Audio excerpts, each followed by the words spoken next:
আসসালামু আলাইকুম dear viewers, কেমন আছেন আপনারা সবাই? আশা করছি সবাই ভালো আছেন। আমিও আপনাদের দোয়ায় আলহামদুলিল্লাহ ভালো আছি। আমাদের বিসিএস কনফিডেন্স মিরপুর 10 নম্বর শাখার শিক্ষার্থী আওলাদ হোসেন ভাইয়ার গভর্নমেন্ট জব হয়েছে। ওনার ডাক বিভাগে জব হয়, ওনার পোস্টিং হয়েছে ওনার নিজ জেলা চাঁদপুর শহরে। সো আওলাদ ভাইয়া চলে যাবে নিজের জেলায়, তাই আমাদেরকে ট্রিট যদিও বা পুরো কোচিংয়ের স্টুডেন্টদেরকে একবার ট্রিট দেওয়া হয়ে গিয়েছে, তারপর স্পেশাল ট্রিট হিসেবে আমরা কাচ্চি ট্রিট পাচ্ছি।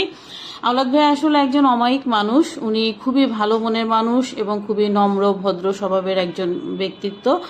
তো যাই হোক, আমি আওলাদ ভাইয়ের জন্য অনেক অনেক দোয়া সবসময় আমার মন থেকে আসে, কেননা উনি আমাকে একদম আপন বড় বোনের মতোই ভালোবাসেন এবং আমিও কিন্তু আওলাদ ভাইয়াকে একদম আমার আপন ছোট ভাইয়ের মতোই ভালোবাসি। কেননা আওলাদ ভাইয়ার মতো এত ভালো মানুষ আসলে আমার চোখে আমি খুব কম দেখেছি। ওনার প্রশংসা যতই করব খুবই কম। আল্লাহ পাক ওনাকে আরো আরো অনেক বেশি সফলতা দান করুক। আমার ওনার জন্য খুবই দোয়া রইল, ভালোবাসা।